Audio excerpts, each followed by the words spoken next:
Oh, hey. I'm Steven, and for this episode of EVO Lounge, I interviewed local action figure collector Dan Martorelli about what makes action figure collecting fun and also challenging at times. Check it out, and if you'll excuse me, I'm gonna get back to my shopping. Dan, thanks for joining me. No problem. Today. Thanks for having me. Yeah, let's talk about collecting, because you're a huge collector, and my God, you love all this stuff, right? Yeah. So, let's start from the beginning, you know? Sure. Like, how did you start collecting? What made you start collecting action figures? I fell in love with a particular intellectual property, whether it was Star Wars, or Transformers, or G.I. Joe. And you see a particular character on TV, and you get those figures, and now you are happy, right? So that happiness breeds the insanity that we all know is collecting. I mean, it's about happiness. Toys equals happiness, right? Supposedly, and that really that is the case. That was the case, and still is the case for me. You're just happy. It's a very basic emotion. Toys bring joy to everybody, whether you're a child or an adult, and that little boy in me still doesn't want to go away. Still gonna come out and play sometimes. So what are the key things that you look for when you're buying a figure? So this is a wheeljack. This is a masterpiece wheeljack. Yeah. So when I go and look at whether or not I want to buy a toy, this particular toy, because masterpiece toys, they have a price tag attached to them. They're a premium price tag. So I need to like the character, and I've always loved wheeljack. Mm-hmm. And it needs to look authentic in both forms. Okay. Whether it's robot and vehicle, and it needs to articulate well, and it needs to present well. So when he's sitting there like this, you can look at him and you can say, well, that's a pretty nice looking Transformers, and it looks like the 1984 G1 wheeljack. Mm-hmm. That appeals to me. It kind of checks off a lot of the boxes. Authenticity as far as look, does it present well, and it looks good in both modes, like car and or good all the way across. He's a really nice figure, too. He is, yeah. He's actually a really nice figure. It's impressive, yeah. He really is. So, and that's what I look for now. I mean, it needs to appeal to more grown up. If we're talking about toys, so that sounds silly, but it needs to appeal to my more grown up tastes as far as toys. So it really takes like a lot of attention to detail when you're deciding what kind of figure that you want. Yeah, I mean, you can go the route of collecting a whole wave. Mm-hmm. At that point, you're not really looking at the finer details of that particular figure, for example, or you can be selective. If you have limited amount of room, well, you have to be selective.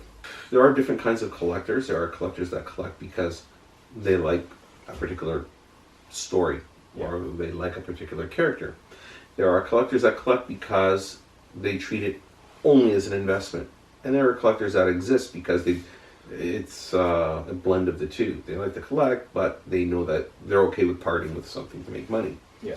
I'm a blend of the two. So saying that, I'm very selective about what I'm buying. And I try to look at market trends as far as what's hot, what's not, movie-wise, cartoons.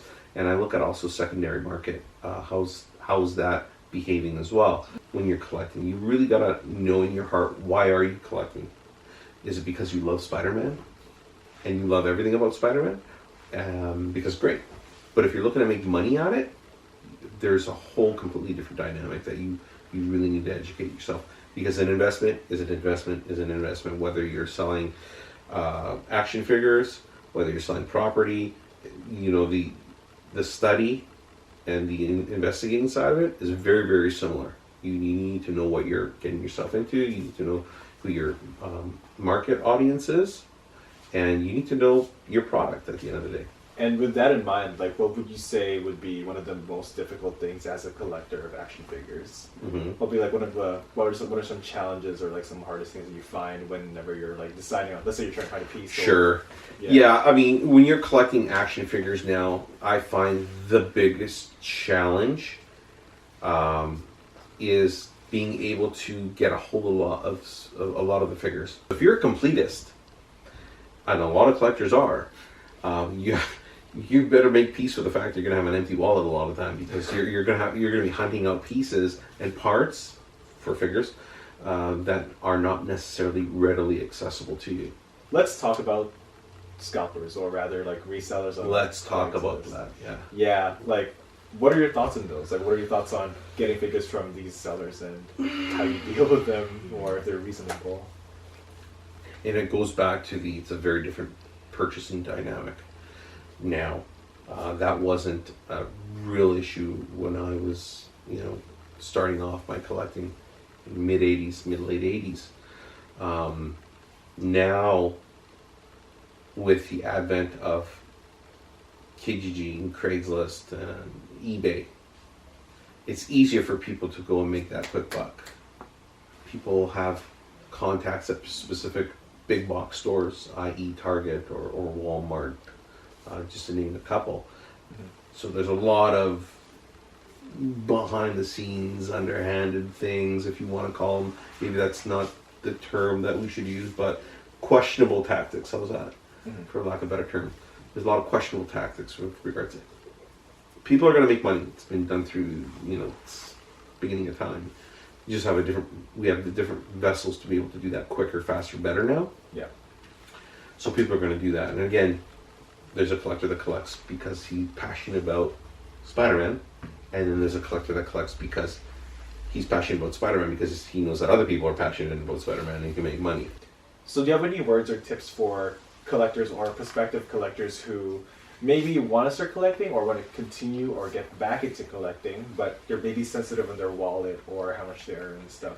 Unfortunately, with collecting, a lot of people have the champagne dreams on a beer budget type of a thing going on, and they go and hurt themselves by doing that because their friend collects, and their friend collects, and their friend now becomes a competition, and I see that all the time. And everyone wants to feel inclusive. Inclusivity is we talk about the human condition again, right? Inclusivity is hardwired. We all want to feel part of a group.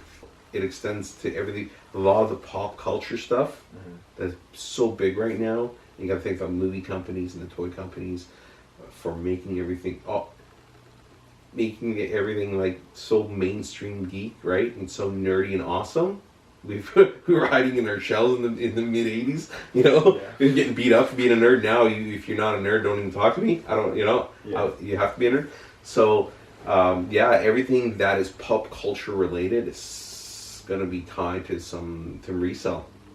It's very organic. You start action figures, and you'll get maybe like 3.75, and then to 6-inch, 12-inch Hot Toys sideshows, and then you start getting the smaller maquettes, and then all of a sudden it's just like, no, I need to have mixed media, I need to have fabric in there, I need to have moving chains, so it's a very organic progression as far as getting to that, but you've gotta be honest with your finances. I guess to sum everything up, just to summarize the whole discussion we've had, what would you say would be the most fun thing about collecting, like the number one thing you enjoy about it?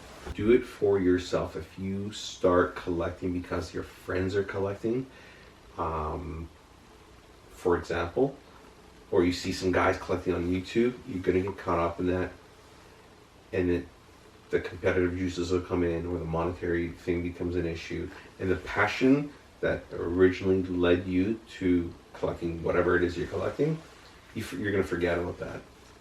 And I've seen a lot of people sour. I've seen a lot of collections being sold off, whether it's comics or action figures or statues, boxes and I've seen people just selling off boxes and boxes of very expensive Lego because the win's no longer in their sales for whatever reason, whether it was money, whether it's marriages and relationships do get affected with it. I know we've avoided talking about that, but I know a lot of relationships that have ended because of this stuff. Be true to yourself and do it for yourself and yourself only. As soon as you start bringing other people into it, it just becomes really, really complicated. Well, that's a pretty deep way to end that. Thanks, Dan, for joining me. No problem. Thank you very much. Thank you very much. Thank you. Like Dan said, if you enjoy collecting action figures because you love it, just keep doing it, right? Well, that's it for this edition of EVO Lounge on Evolution 1079. I'm Stephen Chang. Thank you for watching.